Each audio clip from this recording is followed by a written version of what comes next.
Écoute Bernard, je crois que toi et moi, on a un peu le même problème. C'est-à-dire qu'on peut pas vraiment tout miser sur notre physique, surtout toi.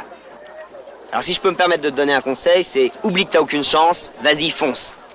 On sait jamais, sur un malentendu, ça peut marcher. Bon, je vais prendre le télésiège, faut que je me change. Ouais, maille-toi parce que ça va fermer les télésièges. Mais écoute, on va pas te laisser à la rue. Bon bah merci alors. J'essaierai d'être le plus discret possible. De toute façon, c'est juste pour 2-3 nuits, hein, le temps que je trouve quelque chose. T'as pas pris tes affaires? Si, mais... Là, je les ai laissés dans l'escalier pour pas encombrer. Ça va être de ma faute. Parce que c'est de la mienne peut-être. On pouvait se faire déposer Port d'Orléans, maintenant faut qu'on crapaille sous la flotte. Eh, dis donc, si on a fait le voyage, c'est à cause de toi quand même, non? Je t'ai pas obligé à me suivre, moi, mon pote, hein. Ah bon, d'accord. Bah, si c'est comme ça, t'inquiète pas, je te gênerai plus. Vis ta vie, moi je vais vivre la mienne, ça vaudra mieux pour tout le monde. Salut, et excuse-moi de pas être en assez bonne santé pour toi. Je vais très bien me débrouiller tout seul, moi. Hein. Mais qu'est-ce que c'est que ce mec? D'où il sort? Tu sais qui c'est, la fille que tu viens de frapper, là? Pas envie de faire sa connaissance, elle a une trop grande gueule. C'est ma femme. Elle a le droit de me parler comme elle a envie de me parler. Elle est sacrée. C'est un couteau qui a jamais servi, ça? Je pourrais parfaitement l'inaugurer. Pays merveilleux! Stop! Deux qui s'aiment, vivent à deux! Bonjour, et bienvenue. Michel Blanc était l'éternel Jean-Claude Duss des Bronzés, mais aussi un acteur et un scénariste qui s'est illustré dans tous les registres.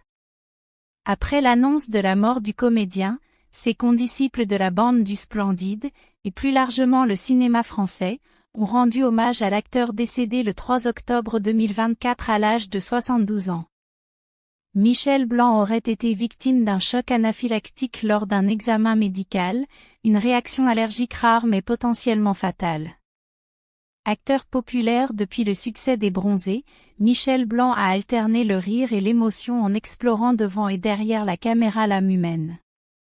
Après l'énorme succès public de Marche à l'ombre en 1984, son premier film en tant que réalisateur, il a élargi son registre en s'éclipsant le premier de la bande du Splendide, avec notamment le transgressif Tenue de soirée en 1986 de Bertrand Blier. Le rôle, couronné du prix d'interprétation masculine à Cannes, marque un tournant dans sa carrière. Dans le registre dramatique, l'acteur a aussi campé un médecin homosexuel au début du sida dans Les Témoins en 2007 d'André Téchiné.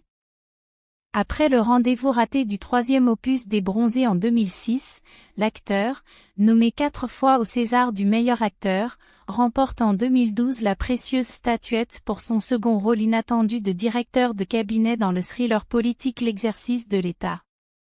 Du Splendide à des rôles dramatiques forts en passant par des partitions plus confidentielles entre les années 2010 et 2020, Michel Blanc aura largement marqué le paysage cinématographique français. Son dernier projet Marilyn et son juge en 2023 avait su largement conquérir le public. Gérard Jugnot avait évoqué avec nostalgie leurs derniers moments partagés. Cet hommage émouvant témoigne de la profonde amitié qui unissait les deux acteurs et de l'impact considérable de Michel Blanc sur le cinéma français. C'est la fin de la vidéo.